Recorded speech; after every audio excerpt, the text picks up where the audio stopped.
Good morning. On behalf of everyone who has worked to make today's discussion possible, we welcome you to the New York briefing on 25 years of Hispanic serving institutions. My name is Sarita Brown, and I serve as president of Excelencia in Education. Our mission is to accelerate Latino student success in higher education. Meeting our mission makes communities and our country strong with college educated talent for the workforce and civic leadership. At Excelencia, we do our work through the use of data, a focus on effective practice, and in partnership with educational leaders across the country committed to making their institutions learning environments where Latino students thrive and all their students thrive. Excelencia is in New York virtually today because of the important research that we seek to bring to energize, to inform, and we're able to do this because of the commitments and efforts of leaders in your state. The University at Albany, Borough of Manhattan Community College, Rockland Community College, the Chancellor's Office of the State University of New York, and the Chancellor's Office of the City University of New York. It is through this collective effort that we will focus on an important moment, an important issue, and a great opportunity. To frame that, to inform that, and to catalyze our discussion, it is now my pleasure to introduce Deborah Santiago, co-founder of Excelencia in Education, our CEO, and the architect of this important national project, 25 years of Hispanic serving institutions. Deborah, the floor is yours. Thank you, Sarita. I appreciate that. The opportunity we have in our conversation today is to give you a little bit of background about a set of institutions nationally, but more specifically within the state of New York, that are disproportionately enrolling and graduating the Latino students in the nation and in your state. This is a construct, Hispanic serving institutions, that we've been looking to give meaning to for many years. And those of you who are with us, I hope will understand what that means as we think about the critical importance of the institutions that are going to have conversations with us later on today. So we want to share with you a little bit of information as we get going. First, what are Hispanic serving institutions? It seems like this term HSIs gets thrown around quite a bit. I want to give you this context to get to the real significance and value and meaning of it. This is a construct that was created in the 1980s, but the focus really is on enrollment. A certain percentage, public, private, not-for-profit, 4-year, 2-year institutions that have 25% or more undergraduate full-time equivalent enrollment. That definition is predicated on enrollment, and that the assumption there's a critical mass of students that are being served here. And at the federal level, this was first approved in the Higher Education Act as a set of institutions, that there was an idea that we need to invest in institutions that are serving our students, that are enrolling them and serving them well, with two primary goals in that investment. And that is expanding the educational opportunities at these institutions and attainment opportunities at these institutions that have high enrollments of Hispanic and other low-income students. And then also to expand and enhance the institution's abilities to offer rigorous academic programming, quality of effort, and stability as they increasingly enroll this Hispanic and low-income students. That's really important. And we took a look over the last 25 years of what that means and the kind of federal investment in these institutions, and saw that in New York specifically, there were over 41 grants that were made in a competitive grant process, and almost $100 million that was invested in these institutions that so serve our population overall. I want to give you a little bit of kind of context at the national and then get into New York specifically. The latest data we have available, we show that there are 539 institutions that hit that enrollment threshold today. And they represent less than 20% of institutions of higher education, but they enroll over 65% of all the Hispanic students in the country. That's significant concentrated enrollment. And we think an opportunity to make sure we're paying attention to what these institutions are doing, especially those that are being very intentional in serving our students overall. And we know that the majority of these institutions are public, about 70%. And a slight majority of them now are four-year institutions. That's evolved from what it was over the last 20 years, where it used to be a little bit more two-year than four-year. Both are significantly important, but just as a way of understanding context. When we started looking at this 25 years ago, there were 189 institutions in the country that had this concentrated enrollment of Hispanic students. Today, as we said, there are 539. That's a growth, more than doubling the numbers of institutions that have this critical mass of students enrolled. We've also taken a look at emerging HSIs. Those are those that are like 15 to 24.9%. And there's a significant pipeline of those that are going to have a concentrated enrollment of Hispanic students. Now, we say this knowing that we're still in a time of a pandemic, and the drop in the enrollment of our Latino students over the last fall has been significant, over a 20% drop just in 1 year, when Latinos were the predominant growth population in higher education. These numbers and HSIs were created before that, but I do know there's still a significant representation in the small number of institutions that are making a difference for our students overall. Now, again, national context, and we'll turn to New York in a minute here. These are not just institutions that are in the states that we generally know there's a large enrollment and demographic of Hispanic students. We're in 27 states, including DC and Puerto Rico. And that means that this set of institutions that disproportionately enroll and graduate our students are across the country. And that also has some weight as we think about what we can be doing to make sure our Hispanic and low-income students are served well. Now, looking at New York specifically, we have New York ranks 4th nationally in the number of Hispanic serving institutions, emerging HSIs, and HSIs with graduate programs. And as we've taken a look at that, we share with you here 34 HSIs in New York, 28 emerging HSIs, those that are close or on the cusp of hitting that enrollment threshold. And the numbers of institutions that actually offer graduate programs are less than 20 in the state that are within HSIs themselves.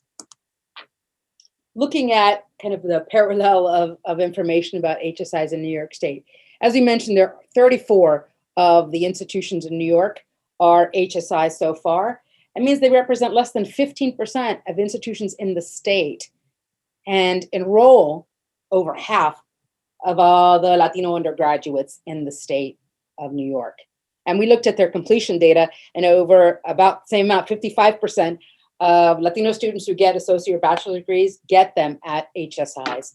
So that's a significant disproportionate representation of enrollment and completion at a small number of institutions.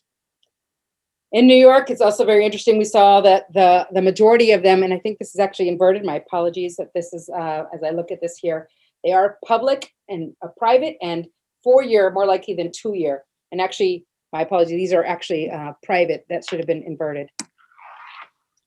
However, when we look at the national data, we see New York colleges are not among the top in the nation in enrollment or completion. And we have fact sheets on every single state, US, DC, and Puerto Rico. Now, those are big numbers that you see of the enrollment and completion overall in the country. However, we see real significant representation in the state. And when we looked at the top colleges enrolling Latino students in New York, they're in CUNY. So Manhattan Community College, LaGuardia, Lehman, John Jay College, and Bronx Community College. So those are the top in the state in enrolling Hispanics overall. And they're all HSIs, by the way. And then we look at those that are graduating Latinos in New York, and all of them are public. So you pay attention to where they are, 2-year and 4-year institutions. The role of HSIs in the state is significant in the disproportionate enrollment and completion of Hispanics in the state. I want to share with you a little bit about degree outcomes. And I know this is a lot of data to throw at you. We're trying to make sure that you see the importance of looking not just at HSIs, but what they are doing in the state and in the country. So we look at degree outcomes. And for us, it's important to not just look at graduation rates, although that's a valuable metric, but we know that institutions that have a high concentration of low income Latino students or other students of color are doing more than just enrolling them and graduating them in a simple, timely manner. They're also addressing students who are part-time students, transfer students, returning students, and those are critical student bodies that aren't just included in graduation rates. So we took a look at what we call completion rates at 2-year and 4-year institutions to see where are we, and when you look at New York more broadly. And we see that there's been a lot of progress as we looked over 25 years.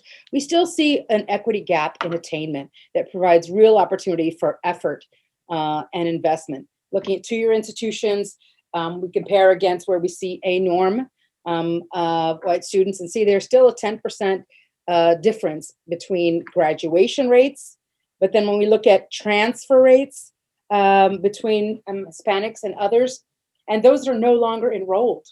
So we're trying to look at that pathway to see where are there opportunities to be much more intentional in investing in students. And this is at 2 years and also at 4-year institutions where we see compared to the national numbers, the graduation rates are pretty good in New York relative to others. But we are seeing a significant difference in transfer and those students who are no longer enrolled after 3 and 6 years respectively. And those are opportunities to think about what our institutions are doing and can further do to make sure that we are enrolling and graduating the citizenry in New York. And we shared with you a lot of data. I wanted to give you just 2 more slides to give you a little more because we know data can give a great snapshot, but it's what we do with the data that makes a significant difference. So at Excellencia, we tried to capture, this is just a sampling. There's lots of good work happening in institutions across the state.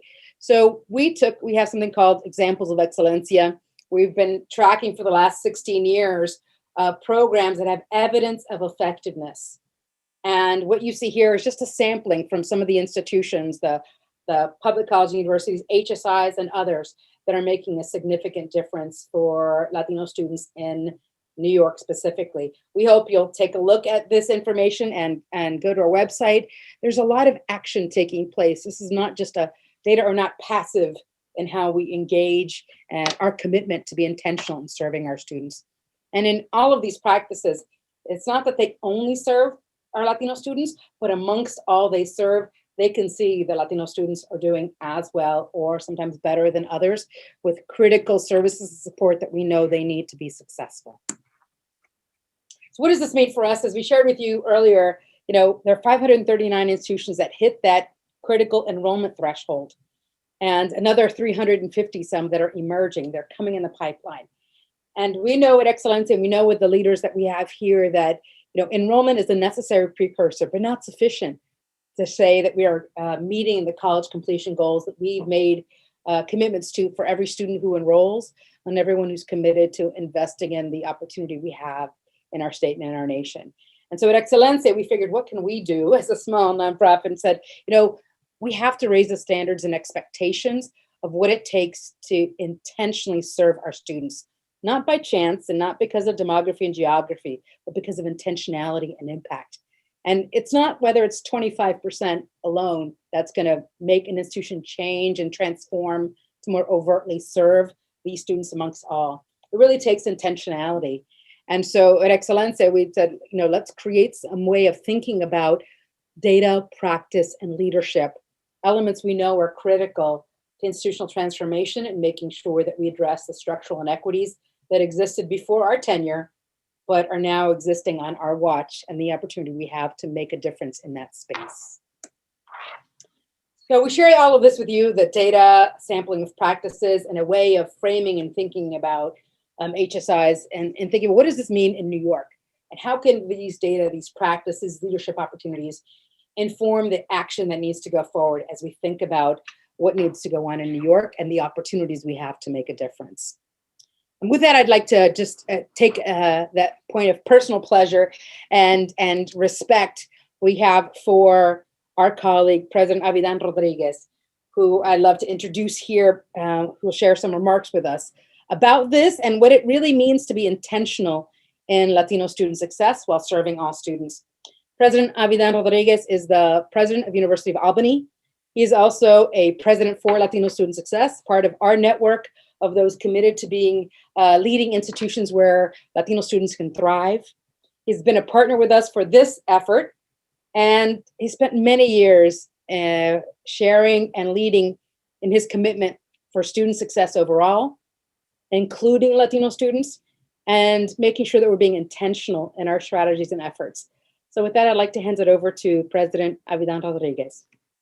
Muchísimas gracias, Deborah, and thank you for your excellent research and your advocacy on behalf of our Latino students and Latino student success. To Sarita at Excelencia, thank you for your partnership. It's always great to partner with you and Excelencia. And to everyone joining us today, muy buenos días, bienvenidos, bienvenidas. Welcome to all of you. To Chancellors Malatras and Matos Rodriguez, thank you so very much for your ongoing leadership and support. We appreciate everything that you do on behalf of SUNY and CUNY and the great state of New York. To Assemblymember Davila, thank you for your ongoing leadership and everything that you have done for New York State generally and the Hispanic community specifically.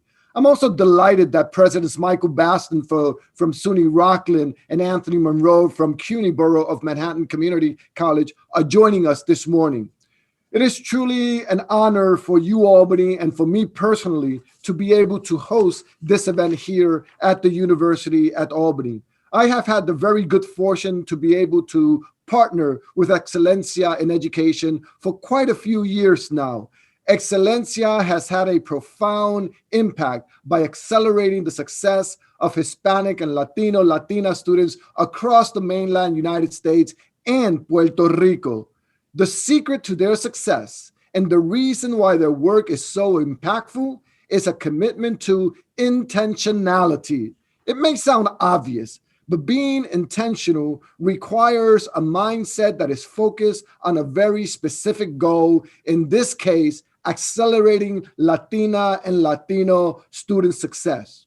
For our colleagues and students at Hispanic serving institutions, and for those who may not be affiliated with HSIs, we all have to cultivate an intentionality around Latino student success. I would argue that everyone involved in higher education and everyone who cares about the future success of our state should consider how we can collectively support Latino students to succeed in the great state of New York. As you all know, Hispanics have already become the largest minority group in the United States. At a time when the total number of college-age students is declining quite dramatically, especially in the Northeast, the Hispanic student population was booming.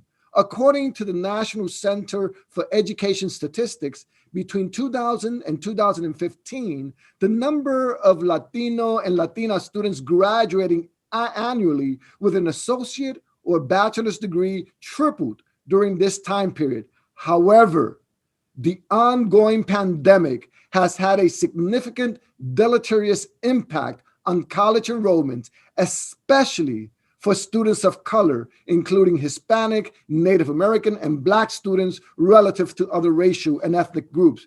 This is very troubling, and we run the risk of seeing a reversal of the great progress we have made with Latina student enrollment and success. Moreover, the graduation rates among Hispanic and Latino students lag behind their white counterparts.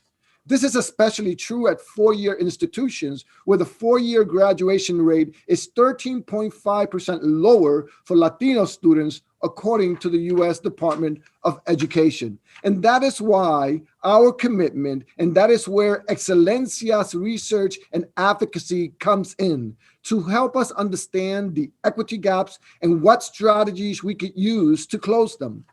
And we have to work to make sure our institutions are prepared to meet the needs of Latino and Latina students, we need to be mindful that this is a population, it's not a monolith. Although we group these individuals under the umbrella of Hispanics, Latinos or Latinas or Latinx, there are significant demographic, geographic, socioeconomic, historical, cultural, religious, political, linguistic differences among this extremely heterogeneous group. And we need to understand that as educators to clearly address the needs of these students. To use UAlbany, the university, as an example, our campus is home to a Hispanic undergraduate student population of about 17%, whose families come from 20 countries. The majority of those students hail from downstate New York, with a large percentage of first-generation Puerto Ricans, Dominicans, Mexicans, and Ecuadorian college students. Many also identify as Afro-Latinx. So we need to clearly understand these demographic differences if we are to provide quality education and great services to ensure these students' success. UAlbany is very proud of the success of our Hispanic students. For example, the Education Trust has cited UAlbany as a top 10 performing institution for Latino student success. And UAlbany has continuously been recognized as a national leader in social mobility of our students. So it is not only about access, but student success as well. And we certainly all have a long road before us. We also need to understand the intersection between race, ethnicity, gender, and socioeconomic background, and the strong diversity that the Latino population brings to college campuses across the United States. Consequently, this understanding of the multidimensional diversity within the Latino community is critical to developing the practices, the programs, and the initiatives that will support their success, which also result in the success of each and every other student within our institutions. The experiences of Hispanic serving institutions provide a strong foundation for our state, the great state of New York, to understand and build on, along with promising outcomes at emerging HSIs across New York. At UAlbany, our vision is to be the nation's leading diverse public research university. And as our research student population continues to grow, our success will increasingly depend on our ability to ensure their success. It's not only about access, it's not only about enrollment, it's about student success. So we need to continue to work together to ensure that the great state of New York ranks among the top states in the country enrolling Hispanic students and awarding them degrees. I'm sure that we are all committed to this important goal. That is why it is so significant and so encouraging that all of you are here participating in this conversation today, from system chancellors to campus presidents to faculty, students, and elected officials. Collectively, I am very confident that we have the expertise, the data, and the intentionality to make sure that New York takes its rightful place among the top states that enroll Latinx students, graduates them, and prepare them to succeed in both life and career. And so this is a great opportunity to transition to our next segment, which will focus on the role, responsibilities, and opportunities for public higher education. Our next speaker, my boss, and a three-time UAlbany alumnus, is Dr. Jim Malatras, who was appointed SUNY Chancellor in August of 2020. Since then, he has leveraged his vast experience in state government and public higher education to guide our system through a time of unprecedented challenges. SUNY has a strong track record of supporting Hispanic student success.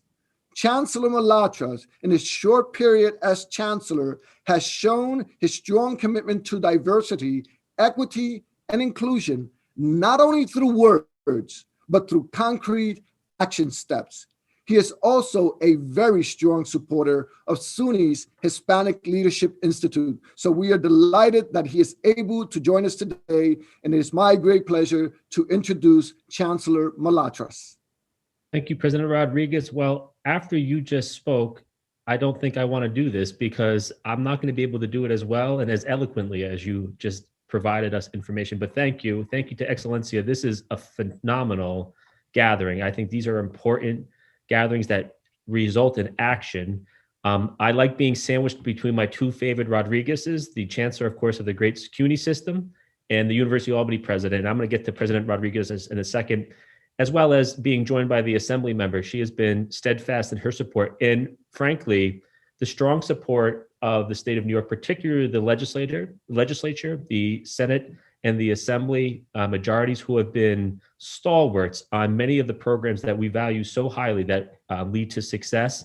I came from the New York State Assembly, so I have a soft spot for that, but it's been really important. And that relationship is instrumental in getting us the resources that we need to continue. Just a couple of broad strokes as a system-wide. I fundamentally agree with President Rodriguez, and this is not a zero-sum game. I think public higher education is the foundational opportunities for so many New Yorkers, especially. In fact, we were created as an antithesis to many barriers and quota systems that were erected in higher education decades ago. We were the antithesis. We were the antidote to that discrimination. We're still living with that, but I think we've made great progress, and public higher education has led the way. I think SUNY and CUNY, we'll talk that you'll hear from their great chancellor. We have done a decent job, but there's challenges. Our enrollment of Hispanic and Latinx students have doubled in the last 10 years. That's a great thing. But as President Rodriguez said, statewide, our graduation rates for those students lag behind the overall graduation rates. Our retention rates are a little bit lower. And the thing that actually worries me the most, where I look at this, we look at our applications and enrollment right now, where we're seeing the greatest decline in applications to the State University of New York right now are from our communities of color, especially many of our Hispanic communities. That is a scary thing. Right now, our applications are down about 14, 15%. In some of the Hispanic communities, it's down 40%. That will only exacerbate and accelerate the disparities and grow those disparities and gaps that we already have. So we've talked about this before we came on to talk with all of you today.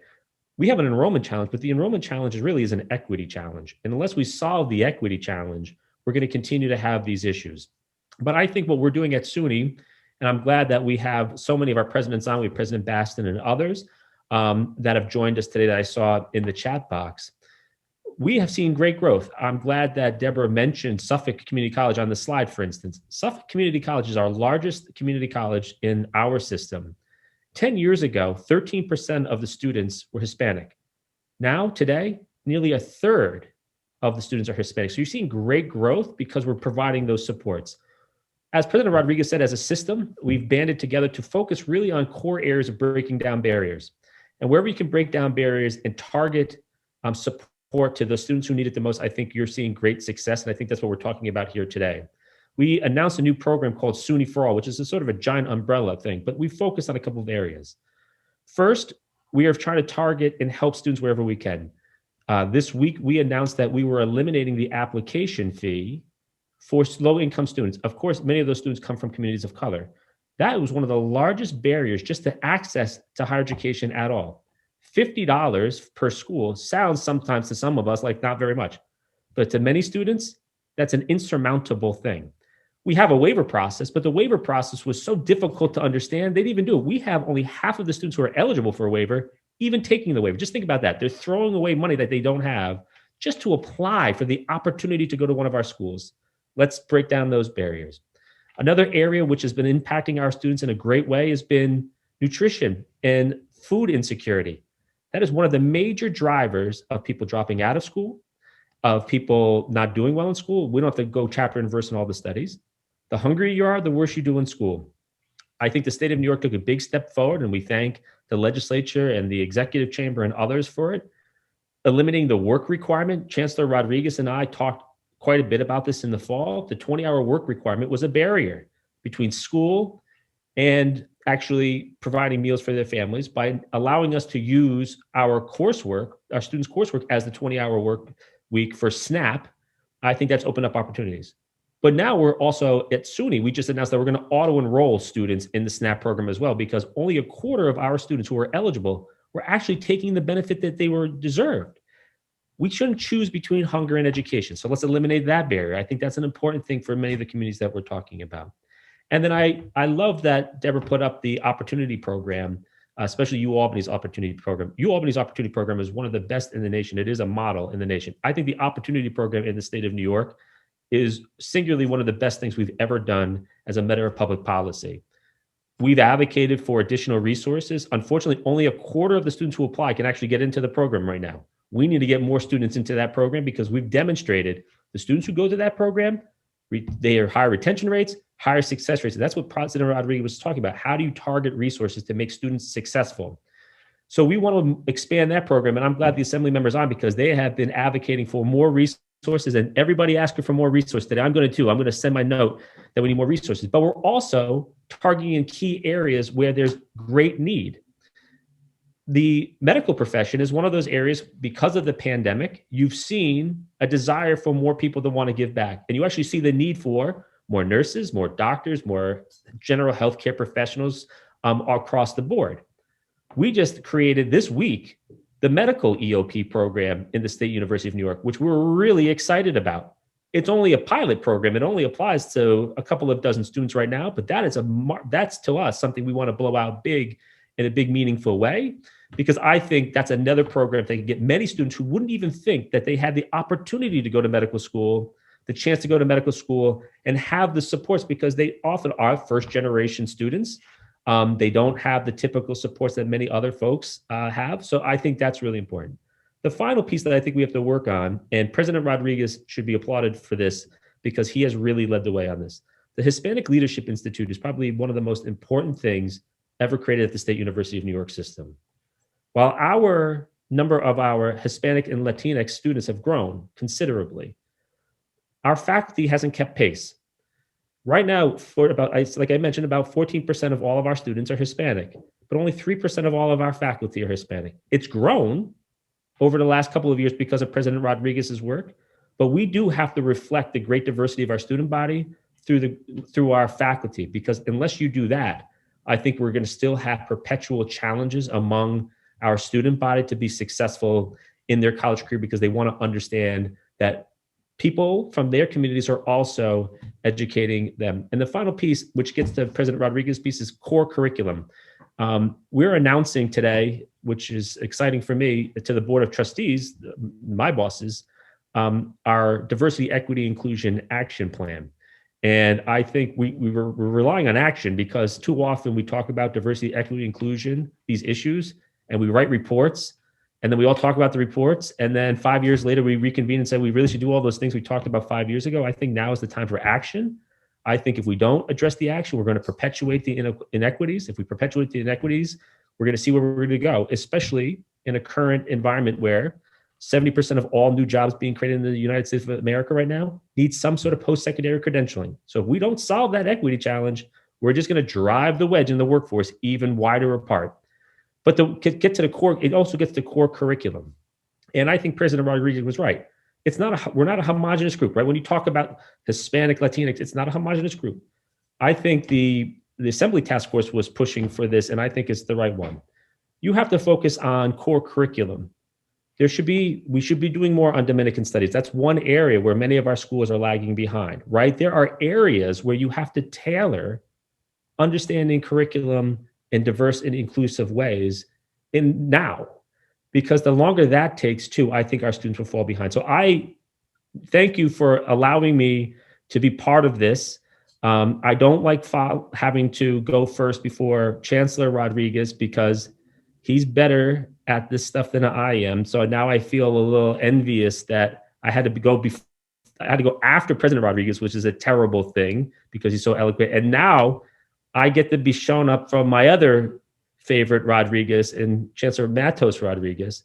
And I don't want to be rude. Like I mentioned, I'm going to actually go to my board meeting now to present our equity report to all. But thank you for inviting me. I really look forward to taking the ideas that we talked about today and translating it into real, meaningful, and immediate action. I think we have to take this crisis and turn it into an opportunity, or shame on us for not doing more in that situation. So thank you very much.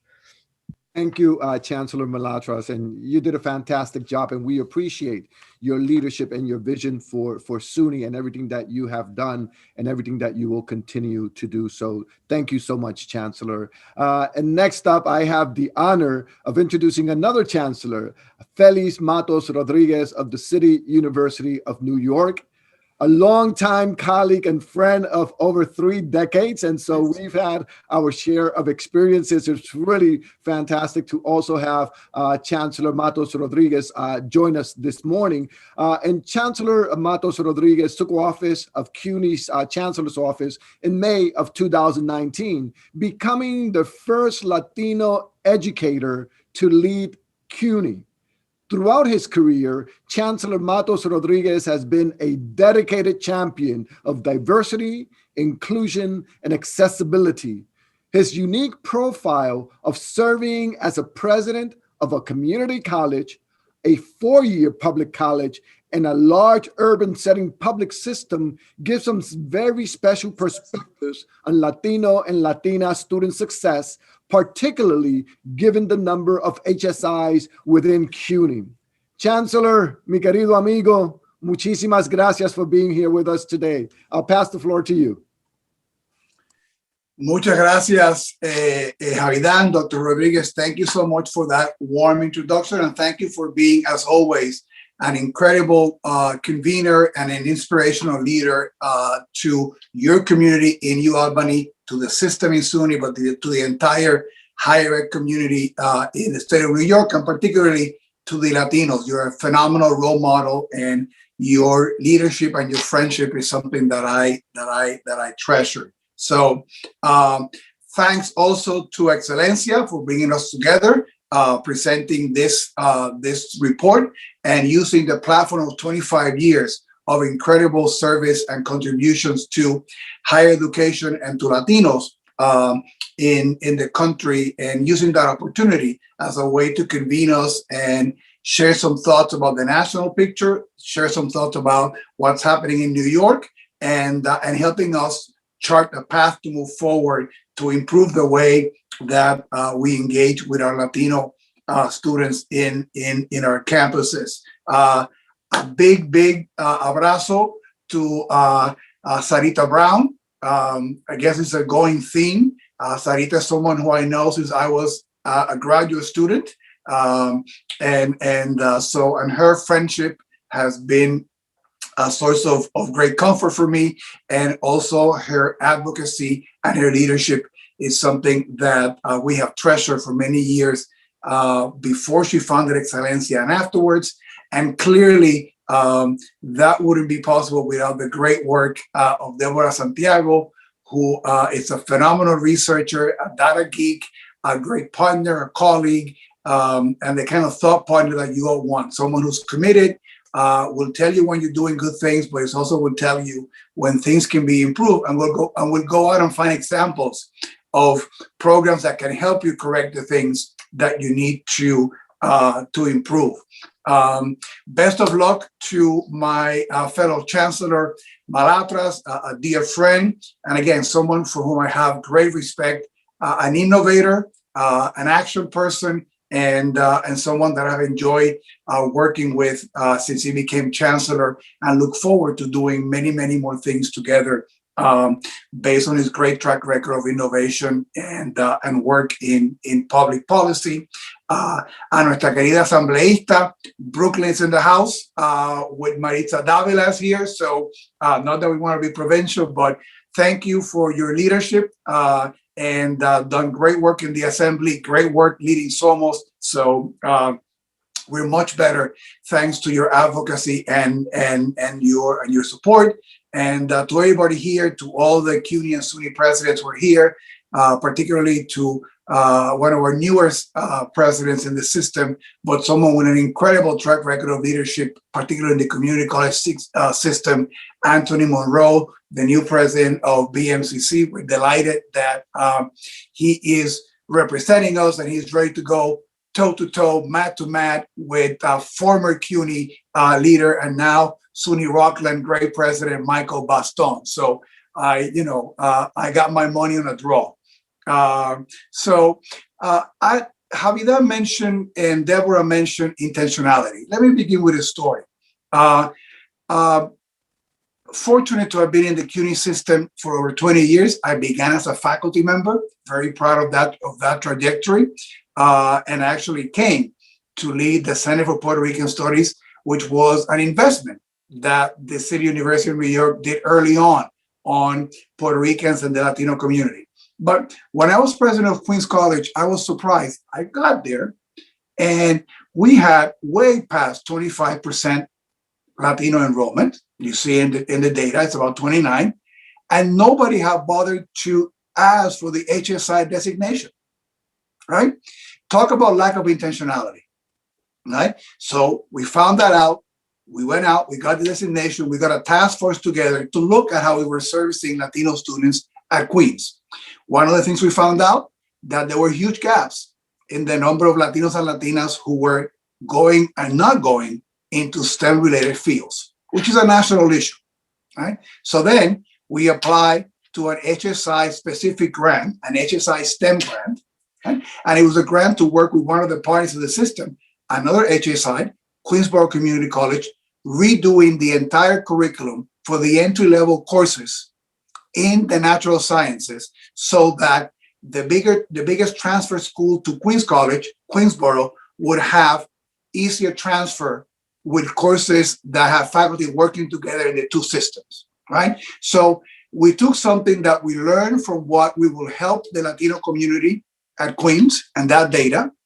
We went, searched for a grant, and we got a grant that was going to redo all our curriculum offerings there. So it was going to benefit not just the Latino students, but every student studying STEM courses at Queensborough and at Queens. So it goes to show the importance of intentionality and also the fact how the resources that come from the HSI designation at the federal level are crucial to help Latinos, but they help the bottom line. They lift everybody up with the programs that make sense. So I share that story because it talks about intentionality. It talks about we can work together in laser focused ways to help our Latino students. In terms of intentionality, CUNY has been intentional about Latinos and their success for decades, right? We are the only system that has the only center dedicated to the study of Puerto Ricans and their experience in the US, the Centro, about to turn 50. The only system that has a center also designated to the Dominican experience in the US and in their home country of the Dominican Republic. And then also a center that is not unique because there's other Mexican study center across the country, but it was a way to acknowledge the growing presence of the Mexican population, particularly in New York City. So talk about intentionality. Research that leads to public policy in both centers, research dedicated to higher ed, to the kinds of programs that help Latinos improve, recruiting faculty, going back to the point that we know how crucial it is for student success to have faculty and staff that look like them, to make them feel connected to the institution. So early investments that CUNY had made intentional in supporting the Latino community, not always investments that came out of the wisdom of CUNY. At times, the community had to push them to advocate, and we need to recognize that role too, right? That we've been leaders and we've opened the doors, but every now and then, some folks have had to sort of knock extra hard for us to pay attention. And we need to acknowledge that and continue to build on that legacy. The growth of Latino students in CUNY is phenomenal, has risen 21% to about 85,000 students, making 31% of the entire CUNY student body is made up of Latino and Latina students, right? The report by Deborah shows, and we're very, very proud, of the 34 Hispanic serving institutions of the state, 16 are part of our system of 25 campuses, right? And we have 3 more knocking at the door to get that designation. There's a special place for Hostos that has the largest number of Latino students, 65% in the system.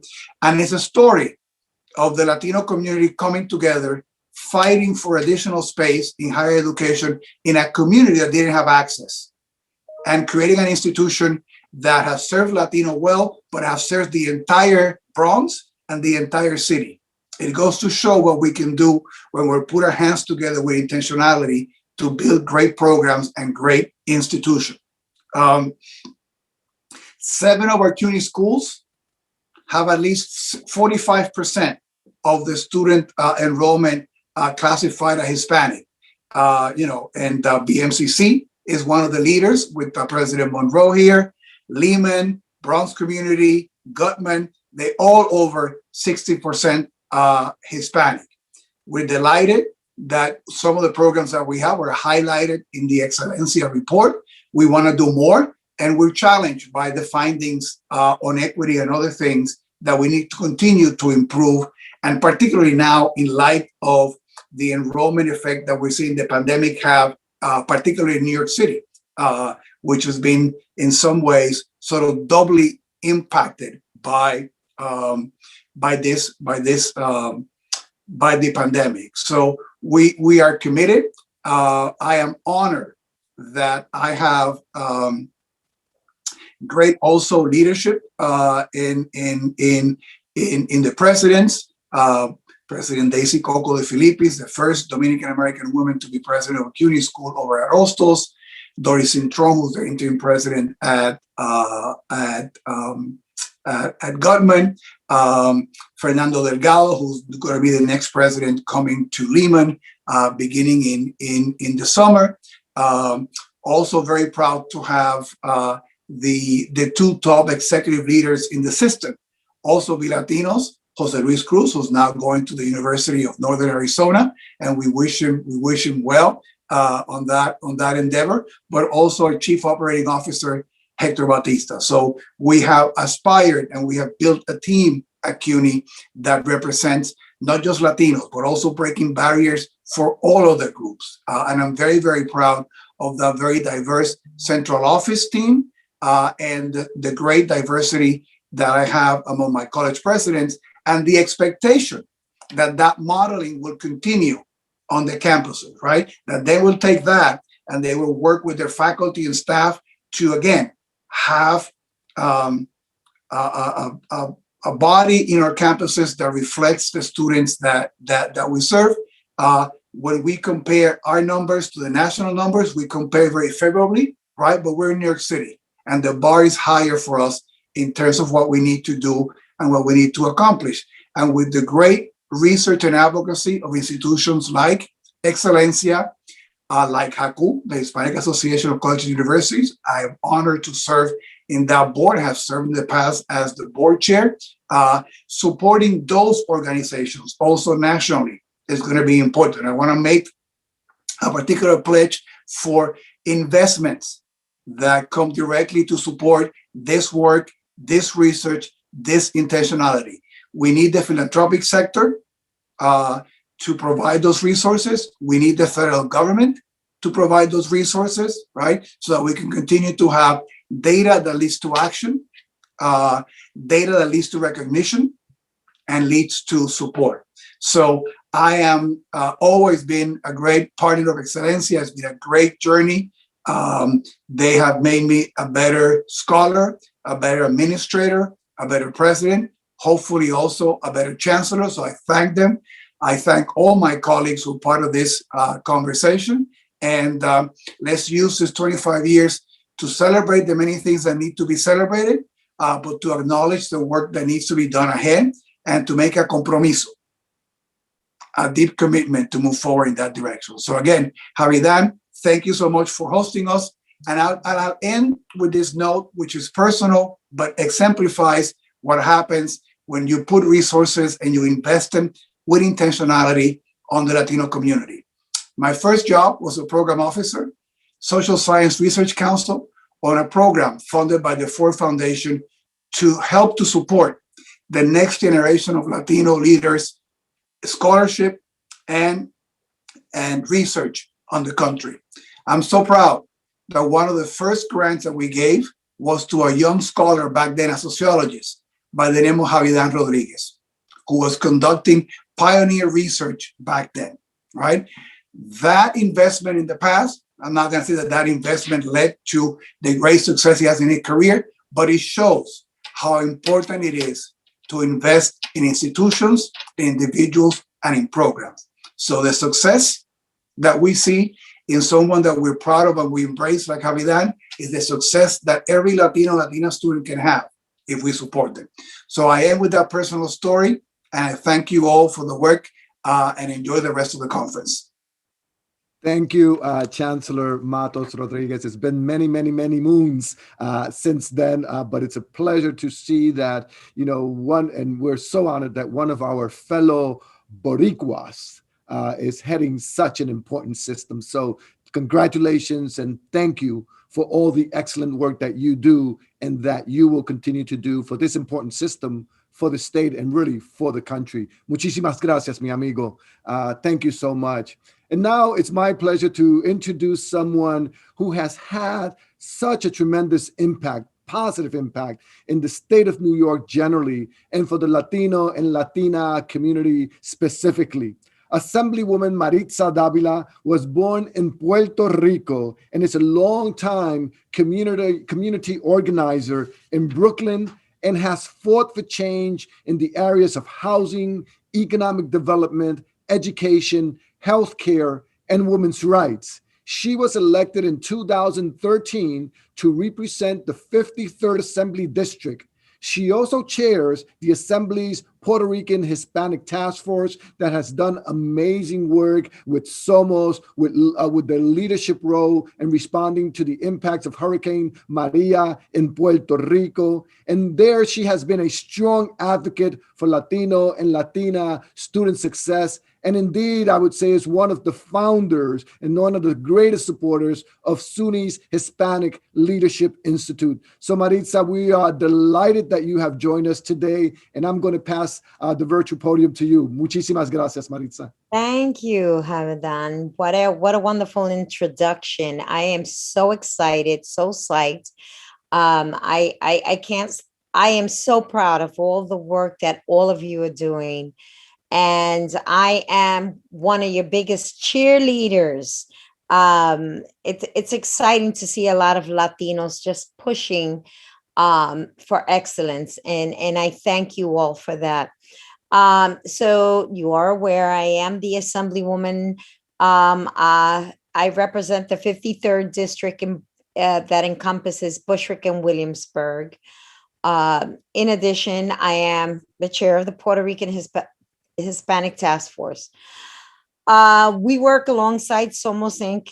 as we are committed to proactively respond and address the needs of Hispanics across the world in institutions like education, employment, family life, and overall livelihood. I would like to take the opportunity to congratulate U Albany on being selected by Excelencia in Education and hosting this year's briefing as we celebrate the 25-year of Hispanic service institutions in New York State. It's an honor to be here with you all. I cannot express enough. I cannot express enough how important it is to prepare our young leaders to the path of higher education, academic success, and economic growth. As we all know, the demographic of the Hispanic population has grown exponentially, making up more than half of the total of U.S. population growth from 2010 to 2019, reaching 60 million Hispanics, according to census data. With that said, 539 institutions, as you all will express that, met the federal enrollment criterion in 2018 and 2019, enrolling over 2 million Hispanics and Latinos. As the HSIs continues to rapidly grow, we need to make it accessible for all future leaders to reach their full potential and provide more funding for HSI expansion to educate disproportionately low income student population, because that is the population that we are servicing.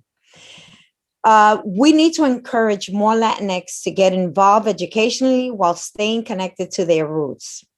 As you all spoke about the Dominican culture, the Puerto Rican culture, I mean, Latinxes are booming and they are so excited to be part of the educational system at this point. They say that education starts from home, and looking at the demographic characteristics, it's crucial to point out that there is a large disparity amongst the Hispanic community of those that come from underserved communities. Yet data shows us that Latinos are becoming more and more consciously aware of the impact education has on their ability to become successful as the educational attainment levels increase for students who have graduated college. My colleagues and I in the New York State Assembly fought tirelessly to pass the Jose Peralta New York State DREAM Act. And we made it possible in 2019 during a time in which we were under the leadership of president who aimed to make this a non-reality. We all know that. Now, undocumented DACA students have the access to New York State administered scholarships and grants to reach higher educational attainment. The possibilities for them are endless now. 82% of the undocumented immigrant students are enrolled in 2 or 4-year public colleges, while just 18% are enrolled in private colleges. For DACA eligible students, the percentage enrolled in public colleges is even higher at 84%. So that speaks a lot about the work that you're all doing. It speaks on that. The Puerto Rican Hispanic Task Force has prioritized in every year's budget funding the Hispanic Leadership Institute at SUNY. The purpose of this institute is designed to identify, develop, recruit, and ultimately support, retain, and foster the success of Hispanic Latinx leaders at the university president and president's cabinet level, as you all are. The gains that have been made in the last 25 years are good, but we need to focus on the possibilities for the next 25 years, right? We need to make sure our institutions can meet the needs of everybody from night classes to weekend classes to credit for real life work experiences. It's not just about educating 17 and 18-year-olds. It's about providing an opportunity for everybody, regardless of their age and income, to have an opportunity at higher education.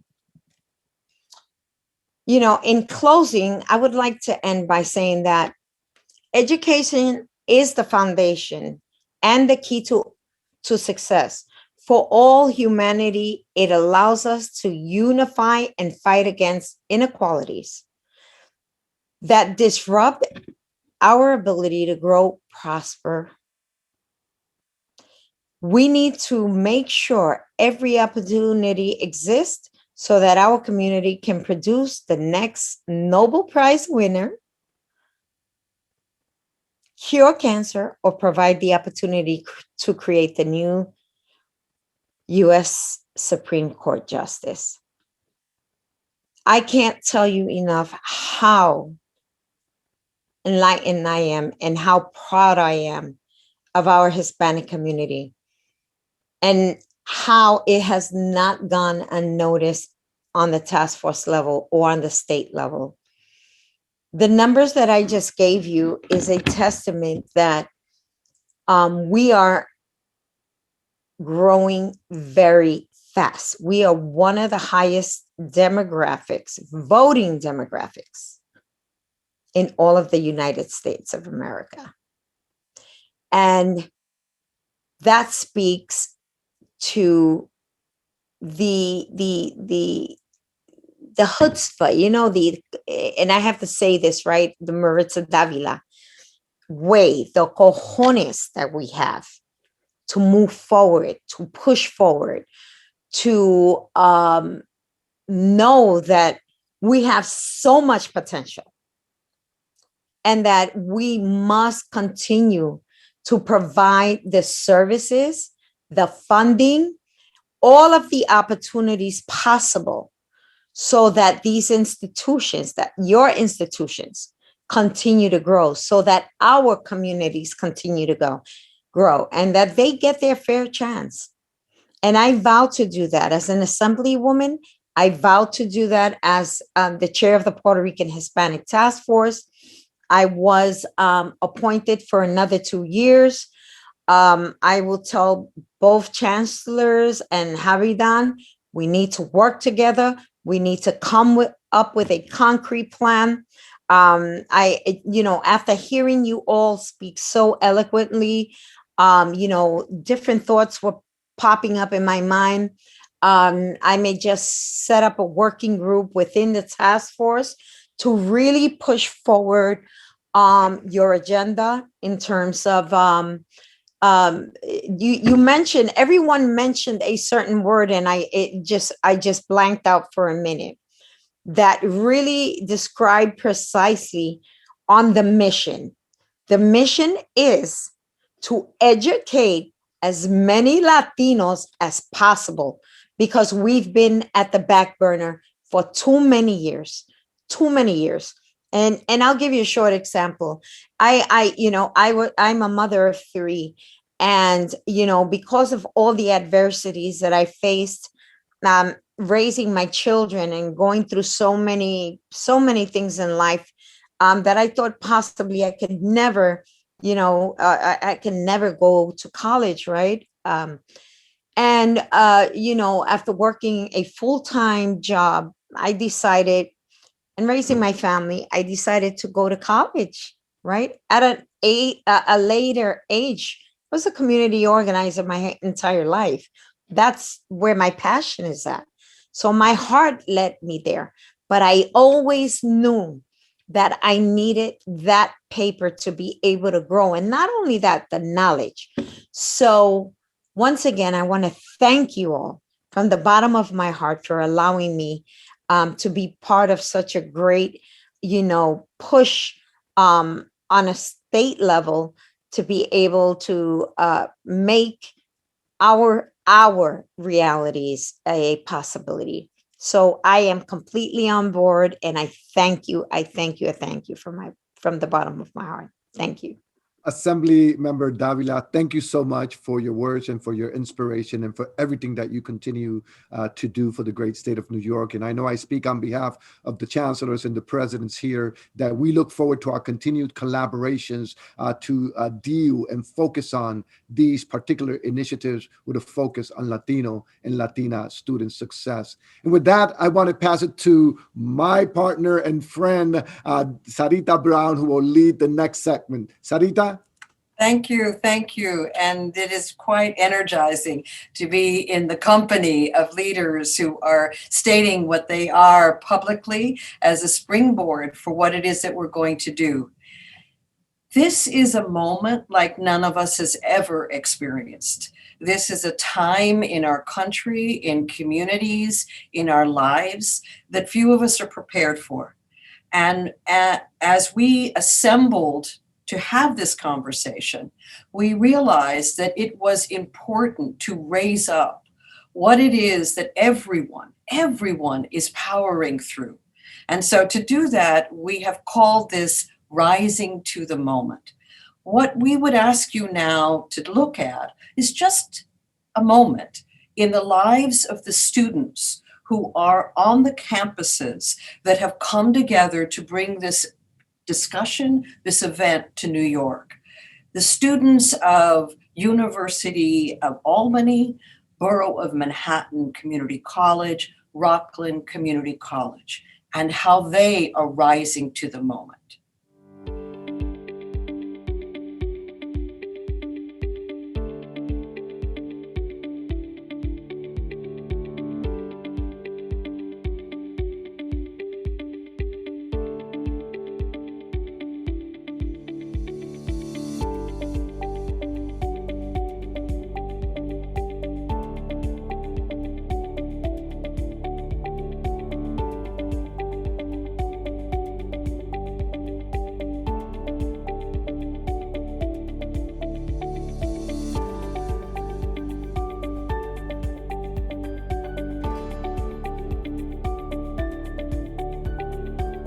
That last slide, hope will not be canceled, is something that at Excelencia in Education we have retained from something that we did in the company of leaders who are in this discussion, which is to say to all the students who are shouldering this moment, who are powering through in their studies and who are graduating, many, but in ways that they didn't imagine.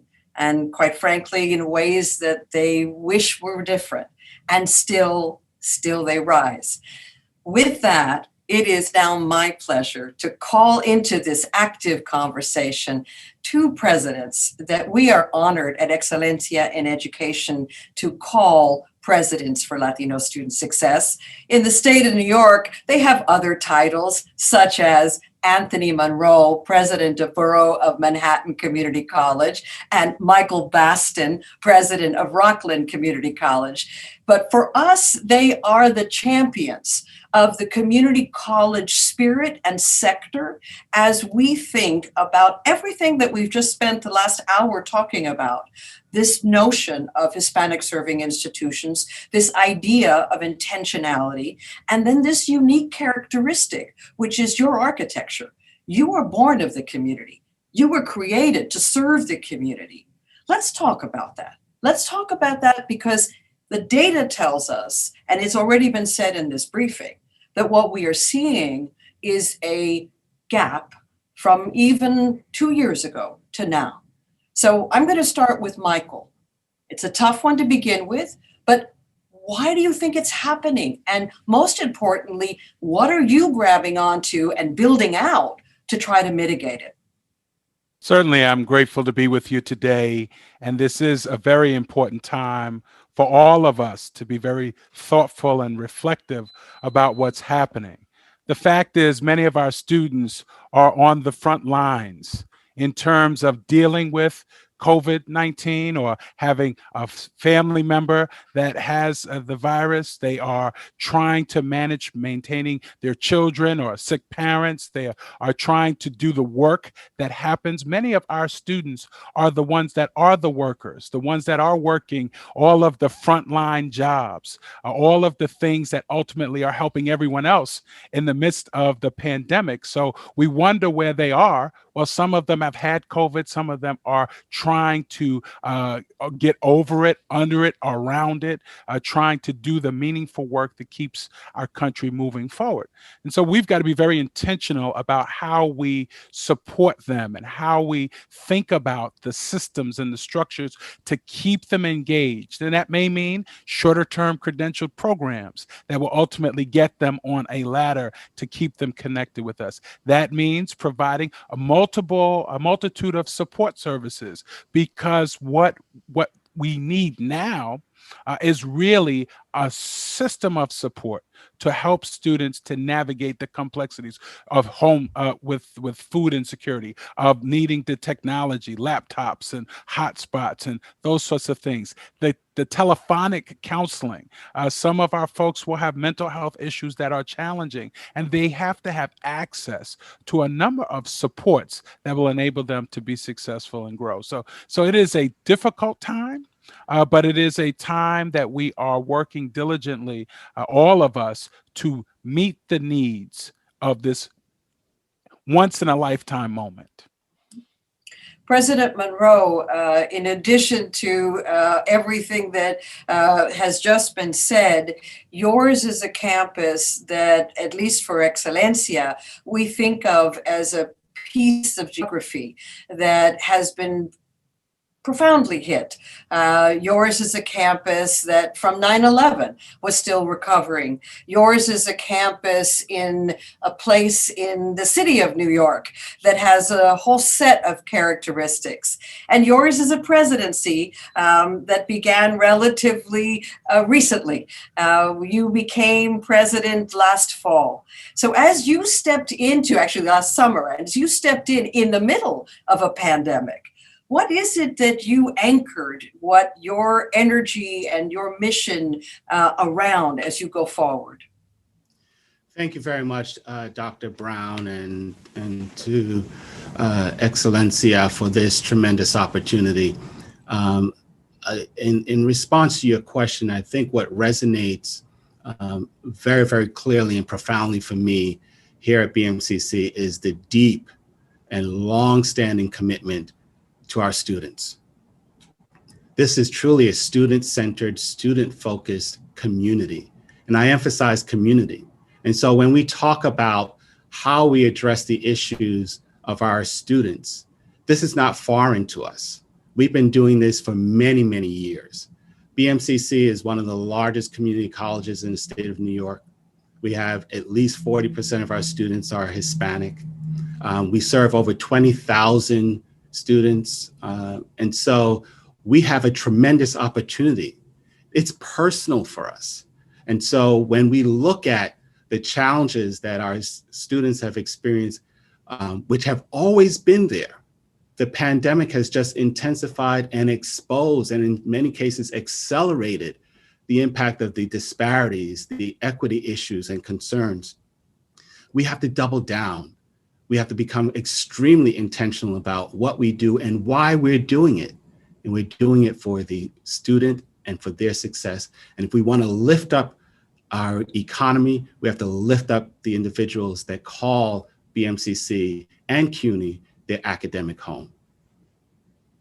And when we began talking with you and talking with your team about the start of this action plan together, there were certain things that you had in your mind as characteristics, programs that were either underway that you wanted to build out, or new mission, new programs, new focus.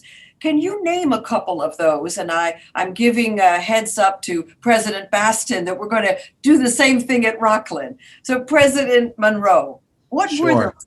Thank you so much. And under the expert leadership of our Chancellor Matos Rodriguez, we are intentional about workforce development and ensuring that we are working with industry to create programs, certificates, micro-credentials, badging that lead to careers, lead to high potential, high earning career opportunities, whether it's in healthcare, IT, and the like.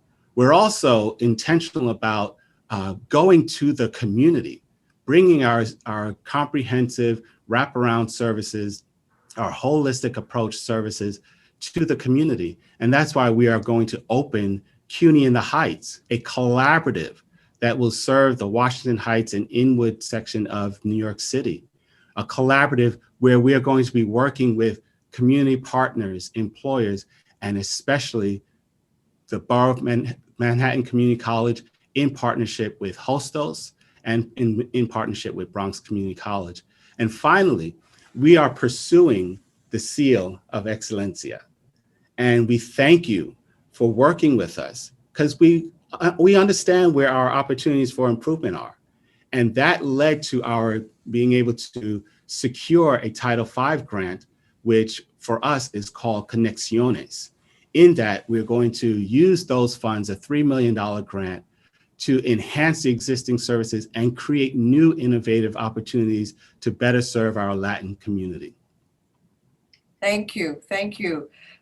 having had the opportunity to address the Rockland Community College commencement last year, I know of the great things that are underway, but can you raise up in this conversation those that you are most enthusiastic about as springboards for what it is that we'll do going forward? One of the nice things about Rockland is that we are actually a new Hispanic serving institution. And so we're at the beginning of our journey with our brothers and sisters from places like BMCC who have been on this journey for a long time. But over the last 2 years, we were able to get 2 back-to-back Title V grants. So one to focus on how we get students through the critical juncture of the student experience. And we are focusing very intentionally on the connection phase. What are the kinds of ways that students and families see themselves as members of the higher education community? And then making sure that in that first year, they have solid support as they are transitioning to four-year institutions or to the world of work. What are the specific supports, interventions, and just-in-time ways that we reach them and help them and support them? And in our second Title V, we're really working on the workforce development. How do you make sure that people have practical experience so that they can be real world ready? Not only should they be able to speak and to think, but they also should be able to do.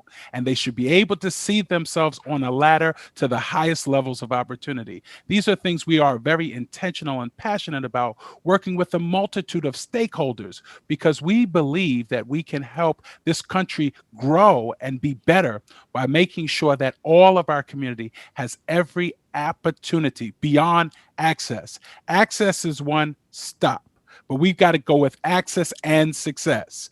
And success can't just be we got a degree. It has to lead to a family supporting wage and a way to make a way in the world. And I want to ask you both about living the leadership role of equity. Both of you are in this discussion overtly focusing on HSIs, overtly focusing on Latino students.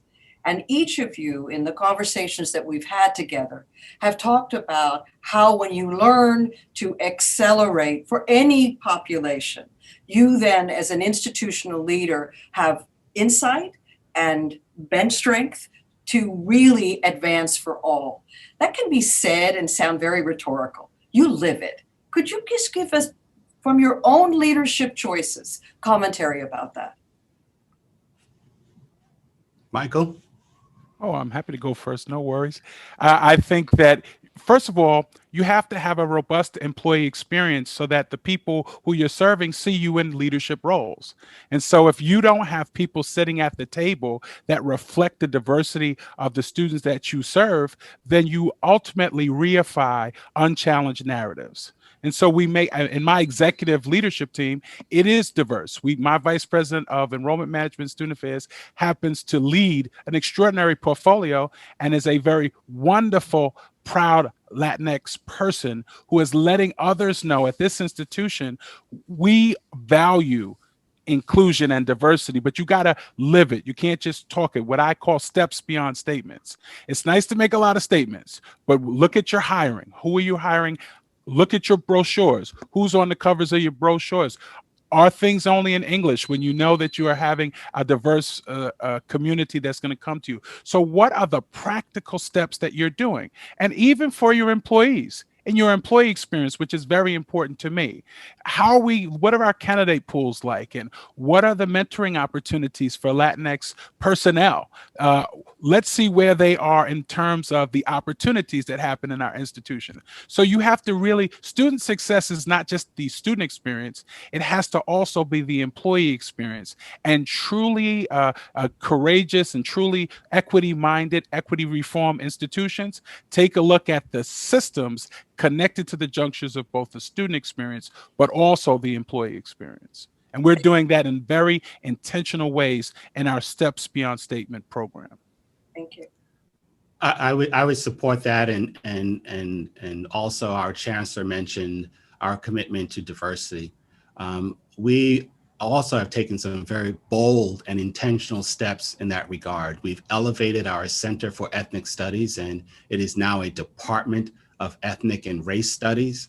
here at BMCC. We have elevated our Race, Equity, and Inclusion Committee to a steering task force that reports directly to the president, who happens to be me, where we're looking at the entire experience from a race, equity, and inclusion lens, from pedagogy to the students' experience to the experience of our faculty and our staff, coming back with recommendations to address issues of social injustice, diversity, and equity.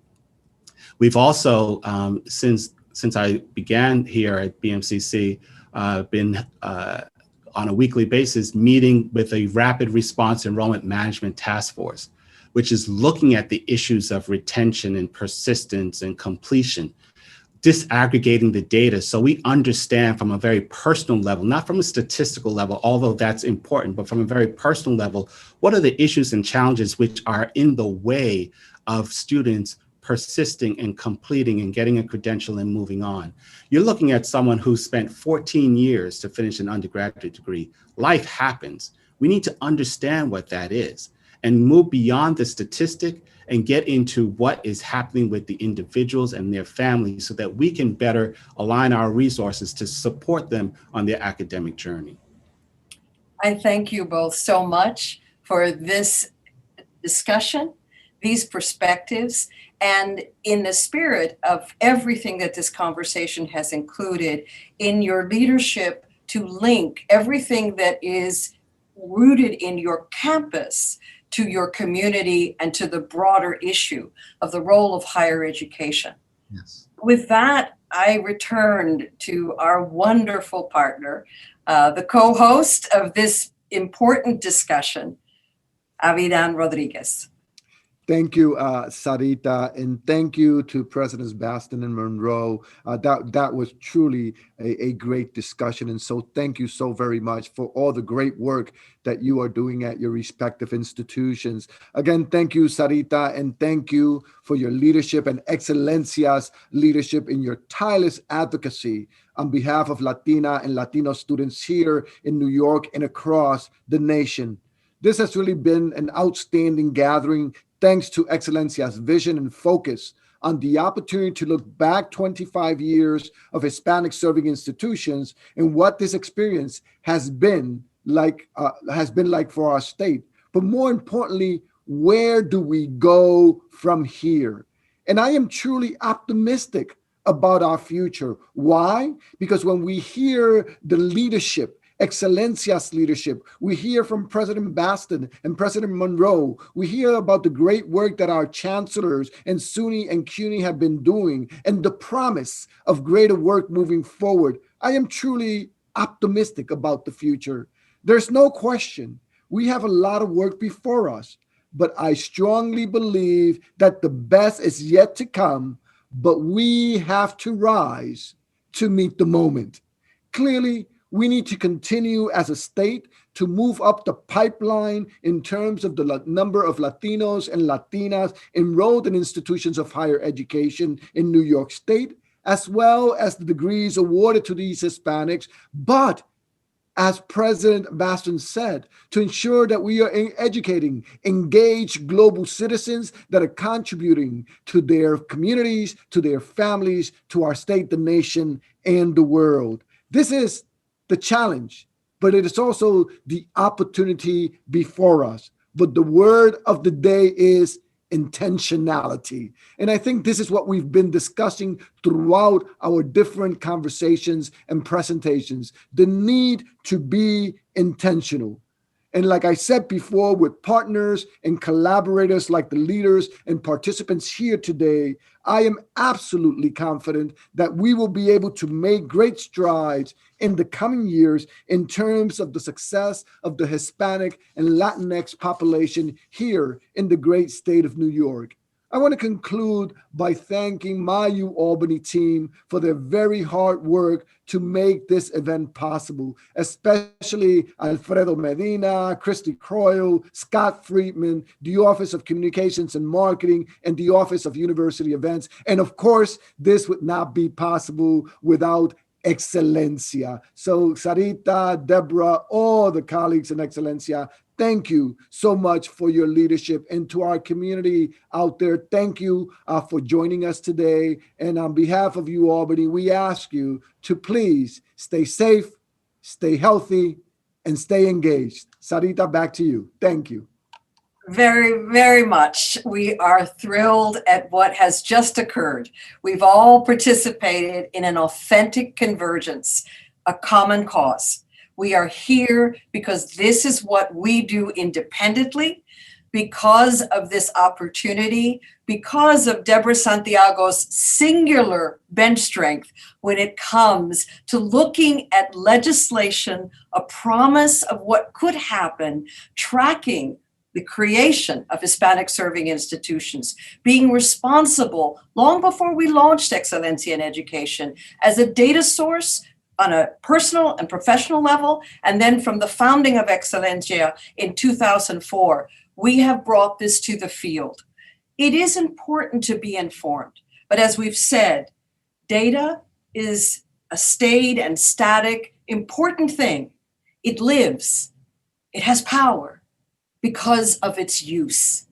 Today, together, we put it into use. What each of you said in your own way about what being a Hispanic serving institution, what having them in your system is what we today have as a springboard. To Avidan Rodriguez, a singular leader of longstanding to Excelencia in Education, a member of the Seal of Excelencia Advisory Council, and someone whose vision is big and large as all of us. The opportunity to take today, if it's a new set of information, bookmark it.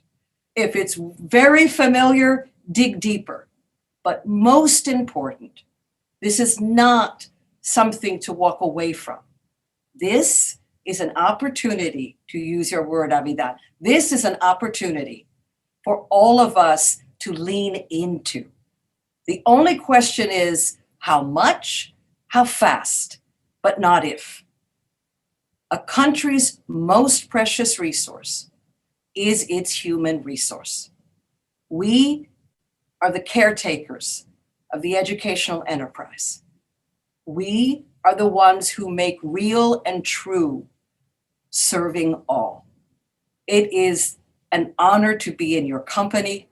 We are so thrilled that today we have this new piece of opportunity framed by Avidan Rodriguez before us as our touch point. Deborah, you will be our standard bearer when it comes to what does the data mean and how do we act. And together, we will make positive change happen. Muchísimas gracias.